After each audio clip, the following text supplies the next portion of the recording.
con la suposición de que el gobierno fue el que pidió y logró que YouTube bajara ese documental. Este gobierno no va a pedir que se hagan medidas de censura de ese tipo, no le pidió a YouTube y no sabemos por qué YouTube ha tomado esa decisión, no tenemos nosotros información.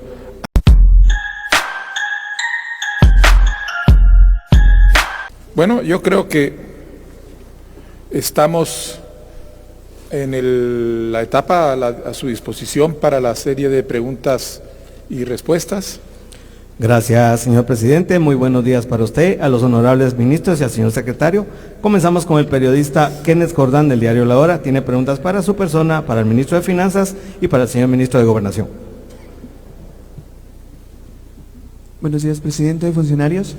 Presidente, justamente hablando de la misión de la OEA, quisiéramos saber cuál será la agenda de esta dentro del país, tanto las reuniones que tendrá con el Ejecutivo, con otras entidades del gobierno. Muchas gracias. Mire, nosotros no manejamos la agenda de la Organización de Estados Americanos. La organización, esta misión es libre de acuerdo a su mandato para establecer las reuniones con las organizaciones, grupos o personas que considere necesario y el gobierno de la República no interfiere en su organización. Nosotros entendemos que su agenda está precisamente formada de entrevistas con los distintos sectores del país y lo único que le puedo decir es que está comenzando con el gobierno de la República. Yo tengo más tarde en esta mañana la reunión con la comisión, pero nosotros no interferimos en la confección de la agenda, esa es una prerrogativa de la misión. Gracias, señor presidente. La siguiente pregunta es para el señor ministro de Finanzas.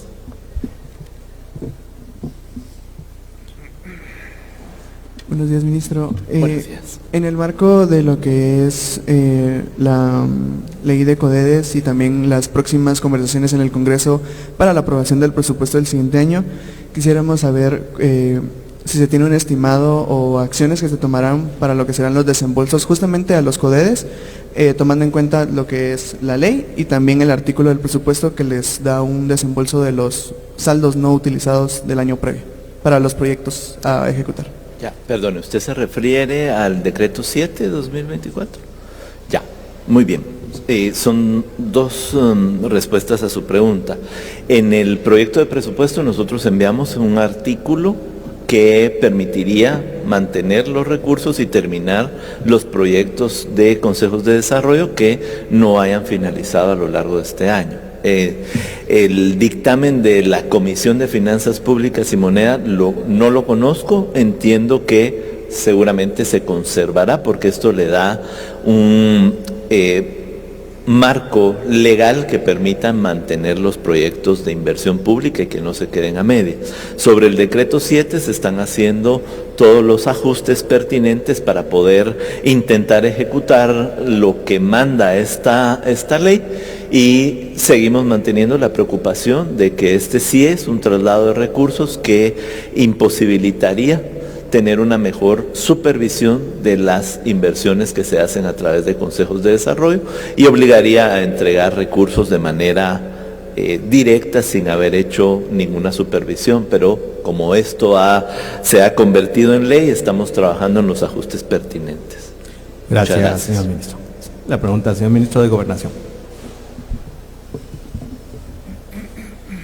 Buenos días, ministro. La pregunta es sobre qué avances nos puede dar a conocer y también qué hipótesis se tiene acerca del ataque armado que dio muerte al ex candidato a alcalde y también contratista del Estado en Parramos el pasado sábado, si no estoy mal. Bueno, mire, nosotros todavía estamos en las investigaciones que se realizan dentro de las primeras 24 y 48 horas, que son las que aportan directamente todas esas evidencias que nos llevan a determinar cuál es la razón, el motivo detrás de este crimen y quiénes son las personas que han ejecutado este crimen. Entenderá que no le puedo dar mayores detalles de este proceso de investigación, Pero sí le puedo adelantar, por ejemplo, que se ha localizado el vehículo en donde se trasladaban estos sicarios. Es un vehículo que tenía reporte de robo desde el 22 de mayo del presente año. Se han encontrado dentro de ese vehículo una serie de indicios y estamos en ese proceso de identificar plenamente a estas personas que han participado en este hecho delictivo y poderlas localizar y capturar. Pero ya le digo, estamos todavía en ese proceso de análisis de evidencias. Se ha recabado una enorme cantidad de evidencias que nos está permitiendo establecer una posible hipótesis para determinar qué fue o cuál fue la razón por la que fue atacada esta persona junto con la señora de sexo femenino que la acompañaba, y luego tratar de establecer quiénes son los partícipes directos en estos hechos. Pero sí, déjenme decirles que estamos en esas investigaciones, vamos a llegar hasta el final y vamos a descubrir qué hay detrás de todo esto y quiénes son las personas que han participado en estos hechos. Gracias, señor ministro. Continuamos, señor presidente. Le toca al periodista Luis González de República GT. Pregunta para su persona y para el señor ministro de Finanzas. Presidente, buenos días. A raíz de la denuncia de un caso de empresas, un grupo de no menos de 10 empresas con supuestas irregularidades en la contratación de obras y servicios, ¿qué medidas ha tomado o toma su gobierno? Y luego, ¿dónde cree usted que está el fallo que sigue ocurriendo, a pesar de lo que menciona el señor ministro, de todos los controles que se han implementado? ¿Dónde está el fallo para que continúen estas irregularidades? Que este solo es un pequeño caso, es cotidiano esto que se hace en el Estado en general. ¿Dónde cree usted que está el fallo y qué medidas ha tomado su gobierno a raíz de este caso? Bueno, miren, en primer lugar nosotros tomamos la medida de crear la Comisión Nacional contra la Corrupción, precisamente porque entendemos que esta es una tarea que necesita una atención integral, una estrategia, porque si usted piensa que un problema de corrupción que se creó en 40 años y se expandió 30 años en todo el sistema lo vamos a resolver de la noche a la mañana, no es así. Se necesita ir avanzando gradualmente, poco a poco. Por eso se crea la comisión, por eso se presentan las leyes, por ejemplo, que fomentan la transparencia, las leyes que ha mencionado el ministro, la de beneficiarios finales. Nosotros estamos promoviendo la iniciativa de proveedores transparentes, que precisamente la CC suspendió uno de sus artículos. Es decir, hemos creado las redes de integridad, ahora existen oficinas de integridad en todos los ministerios y se están trabajando, y parte del trabajo es precisamente identificar estos hechos y proceder en dos direcciones. Cuando se identifican, se procede a hacer la denuncia. Usted está, me imagino, enterado que hay más de 350 denuncias que han sido hechas por las distintas dependencias del Estado con la asistencia de la Comisión Nacional contra la Corrupción. Más de 350 de todos los casos que van encontrando alrededor de la situación. Y ya eso en sí constituye una primera acción muy concreta alrededor de la corrupción que se va descubriendo. La segunda es que lo que se hace es identificar cuáles son los mecanismos, los patrones, las metodologías mediante las cuales se va desarrollando estos casos de corrupción, y entonces la comisión va recomendando y desarrollando los mecanismos para poder enfrentar, para prevenir futuros casos. Por ejemplo, el tipo de legislación que estamos ingresando. Porque en el momento en el que sea factible que las instituciones autorizadas para ello tengan conocimiento exacto de quién está detrás de un contrato, ya no se va a poder seguir haciendo ese jueguito de tener contratos anómalos firmados por testaferros, ¿correcto? Entonces, si usted me pregunta qué estamos haciendo, estamos realmente entrando en un proceso de investigación, de averiguación de los casos, de investigación de los patrones para poder enfrentarlos, de denuncia sistemática de cada uno de ellos al ritmo que vamos avanzando en la ejecución pública. Por supuesto, no resolvemos todo de la noche a la mañana porque no tenemos, como yo repito, varita mágica para decir esto sucede. Lo importante es cómo se responde ante estos casos y eso es lo que estamos demostrando. Estamos respondiendo de manera contundente y de manera efectiva.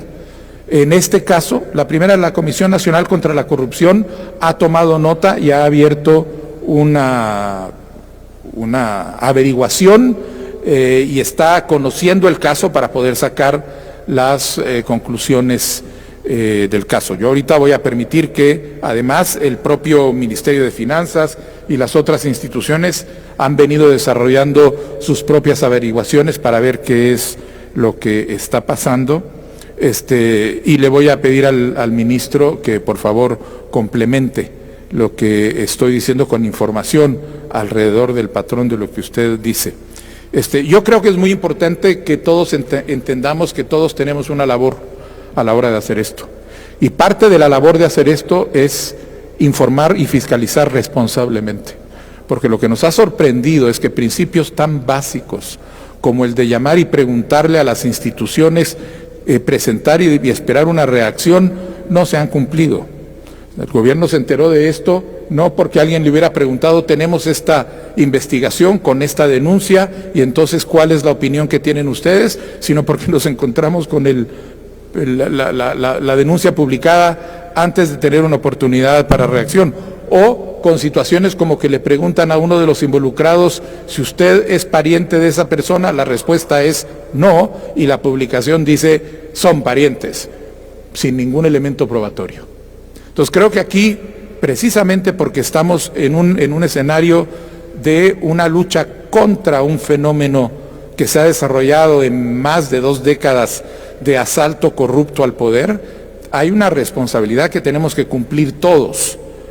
Nosotros la estamos haciendo por nuestra parte y ningún caso va a ser pasado por alto, ningún caso va a ser marginado, todos los casos van a ser objeto de atención, sanción en su caso, análisis siempre para identificar qué es lo que puede hacer y traducirse en medidas concretas. Es más, nosotros estamos solicitando lo que es una comisión presidencial contra la corrupción, que es ahorita una iniciativa, una expresión política de la voluntad de este gobierno, se convierta en una institución del Estado, porque entendemos que esto no debe depender de la voluntad política de los presidentes de turno, sino que tiene que ser una capacidad instalada dentro de la estructura administrativa y política del país, precisamente por la dimensión del problema que tenemos en las manos.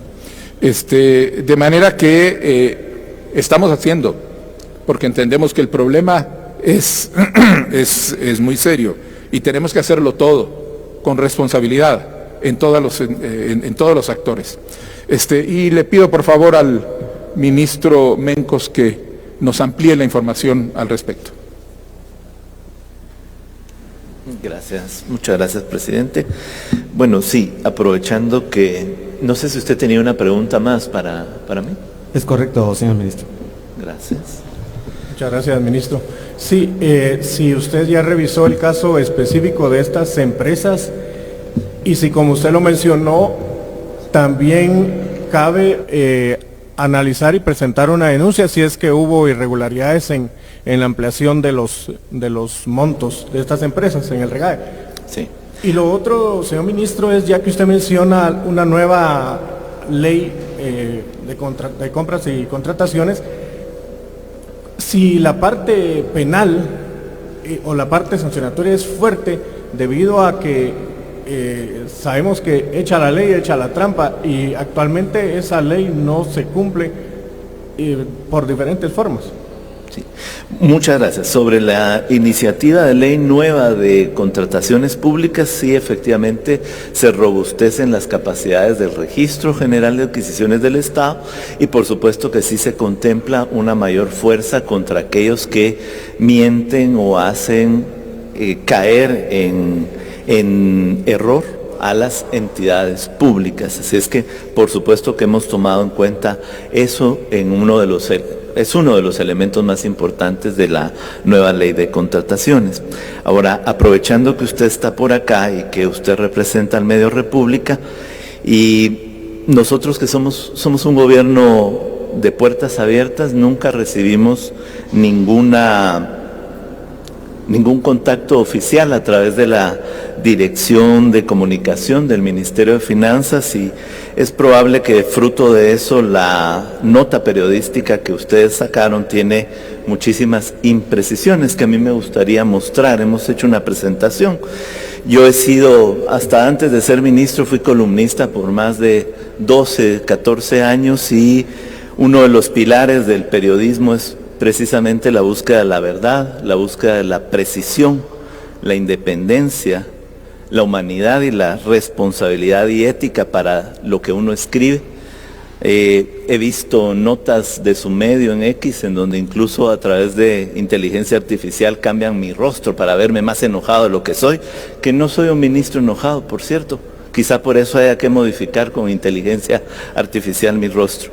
Lo que sí somos muy enfáticos en lo que nosotros estamos haciendo desde el Ministerio de Finanzas. Yo quisiera mostrarle a la sociedad un poquito de la información para precisar lo que ustedes han hecho en esa nota. Por favor, la siguiente. En primer lugar, las empresas que se mencionan en ese relato, básicamente son empresas que han tenido diversas adjudicaciones, como ustedes pueden observar, entre 2009 y 2023, las 8 empresas mencionadas en el reporte en el relato de República, recibieron entre 2009 y 2023 440.1 millones de quetzales. Entre 2024 y 2025, efectivamente, estas empresas han recibido 85.4 millones de quetzales, es decir, ha bajado muchísimo. En estos 2 años del gobierno del presidente Arévalo, el 87.1% de las adjudicaciones fueron en las portuarias, en las empresas portuarias, no en el gobierno central. En algunas adjudicaciones, en las últimas, creo que ustedes hicieron alguna nota al respecto. Las personas que representan al gobierno central votaron en contra de entregar esas adjudicaciones que mandaban las juntas de licitación estuvieron en contra por creer que no era procedente lo que estaban diciendo las juntas de licitación. Por favor, en la siguiente. Ustedes sostienen que se han constituido y han sido inscritas las empresas en el REGAE en este gobierno. Entiendo que en su relato ustedes dicen que hay algunas empresas que fueron inscritas durante este gobierno, pero estos son los datos correctos. Estas empresas han sido constituidas entre 2007 y 2023. Fueron inscritas en el registro mercantil, hay unas de 2007, fueron inscritas en el REGAE entre 2019 y 2023, antes de que este gobierno estuviera en el control de la administración pública. En la siguiente, quisiera ser muy enfático en el relato de ustedes, en esa nota hablan de una empresa de La Peña y sostienen que ha sido durante nuestra administración que subió la capacidad disponible de la empresa. Como ustedes pueden notar acá, y esos son datos de información pública que pudimos haberles dado si hubieran tenido el interés de preguntar institucionalmente sobre esto, pues básicamente se modifica en una acción hecha el 8 de marzo del 2023, fue esa modificación que permitió a la empresa de La Peña Sociedad Anónima pasar de una capacidad disponible en quetzales de 44.2 millones a 188.5 millones.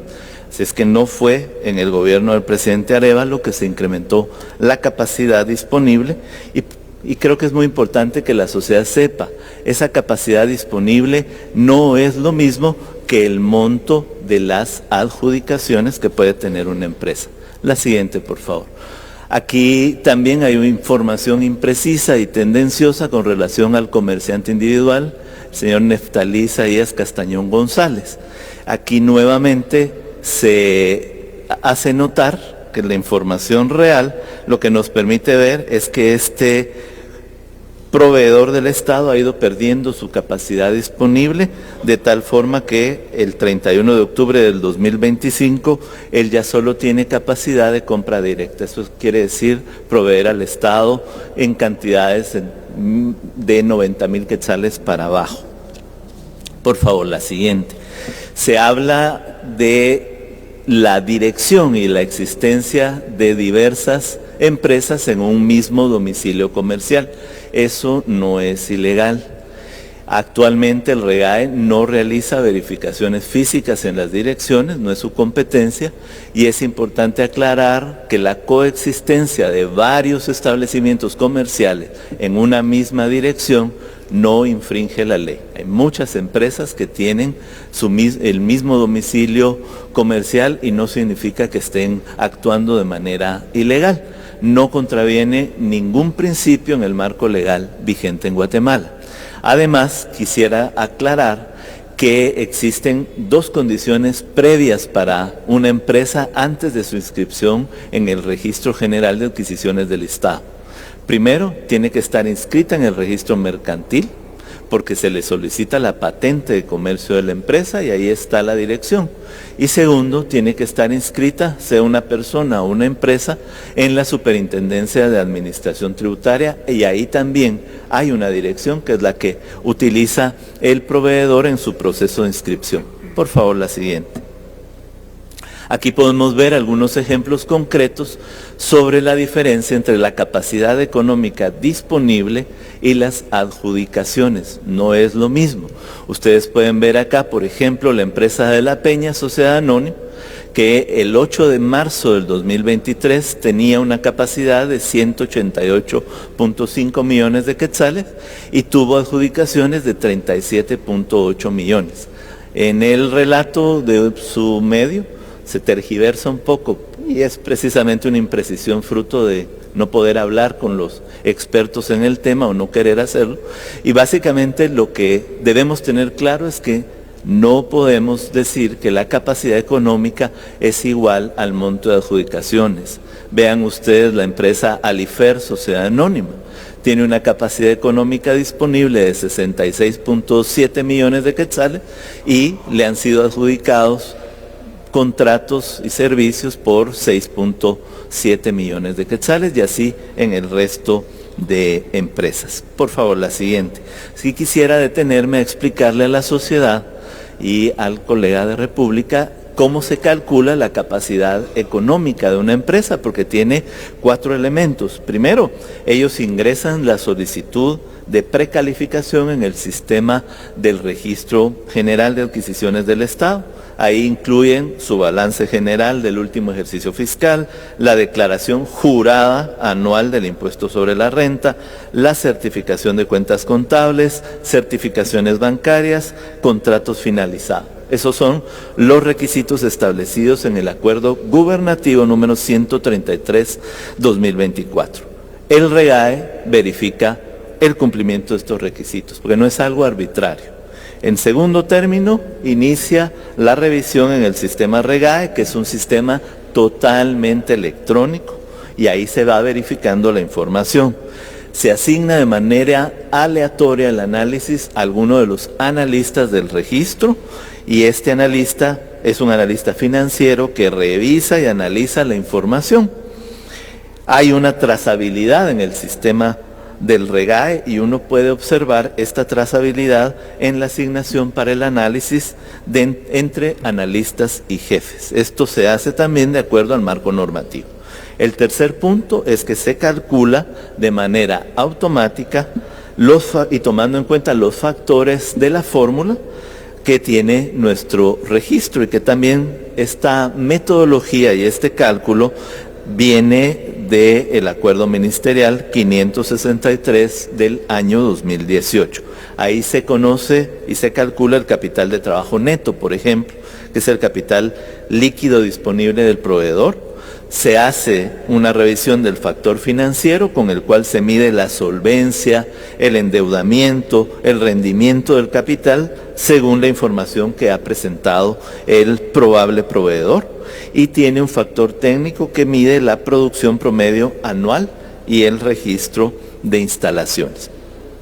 Finalmente, se aprueba la solicitud o no se aprueba en el sistema del REGAE y se emite la constancia. La emisión de constancia y la resolución correspondiente tiene que ver con la precalificación que ha realizado el registro y que está fundamentada en toda la información proporcionada por el usuario en los formularios electrónicos con una vigencia de 2 años. Si hay alguna duda, como lo que les comentaba en la presentación anterior, entonces se pide la verificación de documentos. Lo tiene que llevar el proveedor. Hay proveedores que mienten y por lo tanto ustedes habrán visto en la presentación que esta administración no ha consentido ningún hecho que pueda ser delictivo y ha iniciado los procesos legales porque hay penas por enviar información errónea y mentirosa al registro de adquisiciones. Por favor, la siguiente.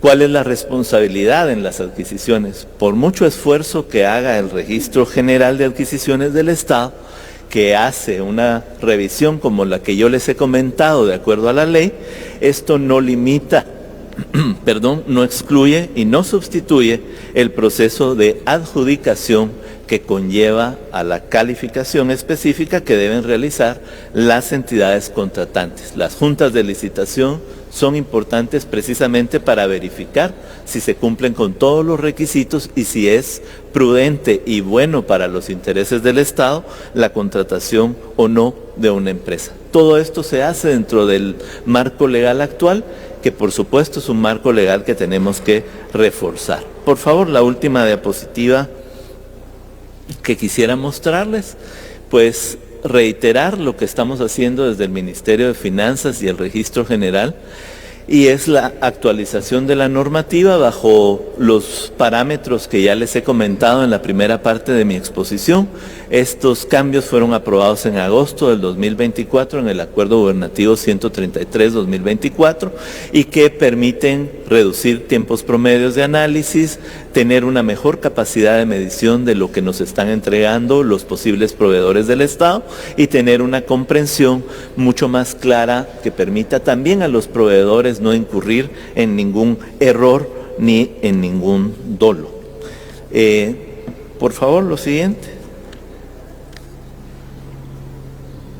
Solo en la última diapositiva quisiera mostrarles lo que nosotros le hemos incluido a la nueva ley de contrataciones públicas. Por favor, la siguiente. Primero, mecanismos para trasladar información para simplificar y agilizar las compras públicas. En la nueva ley, el registro de proveedores proveerá información accesible y oportuna a las unidades compradoras para la toma de decisiones en las contrataciones públicas. Vamos a tener un registro más robusto al cual pueden tener acceso las entidades que van a hacer adquisición. Vamos a tener prohibiciones para participar, ser adjudicados, celebrar contratos o tener otra calidad referida al proveedor o contratista del Estado para que se pueda reforzar la sanción de proveedores que presenten información o documentos falsos, creados, enmendados o tergiversados de manera dolosa o presentados de forma que induzcan a error para efectos de la verificación de su capacidad legal, financiera y técnica. Y vamos a tener más capacidad de hacer cruces de información de instituciones. Eso significa que vamos a abordar sobre una mejor interconexión con entidades públicas y privadas, quienes estarán obligadas a proporcionar a título gratuito la información que administran en la forma y frecuencia que este registro les requiera. Tenemos que darle más fuerza al Registro General de Adquisiciones del Estado, pero aún con lo que hay hoy, estamos haciendo el mejor esfuerzo posible para luchar contra la corrupción, el dolo y, por supuesto, la mentira, que es parte de la baja calidad en las contrataciones públicas. Muchas gracias. Gracias, señor ministro. Muchas gracias. Continuamos, señor presidente. Ministro, si me permite, 2 comentarios Yo creo que don Luis tocó un punto al final que es fundamental. Y usted lo puso muy coloquialmente, echa la ley, echa la trampa. El sistema no funciona en Guatemala en la medida en que tengamos instituciones judiciales cooptadas o instituciones, también en el Ejecutivo, penetradas por redes de corrupción. De nada nos sirve que haya N cantidad de denuncias, por ejemplo, la denuncia sobre los series B410 si no se investiga. Pero también de poco nos sirva que haya jueces corruptos que después agarren y dejen libres a las personas que han sido ya encontradas culpables inclusive de corrupción, o que les devuelvan graciosamente sus bienes mal habidos. O sea, hay un problema de funcionamiento sistémico y general que tenemos que ir solventando, pero que tenemos que enfrentar y darle solución en distintos temas. Por eso las elecciones de segundo grado del año entrante son fundamentales para la sociedad.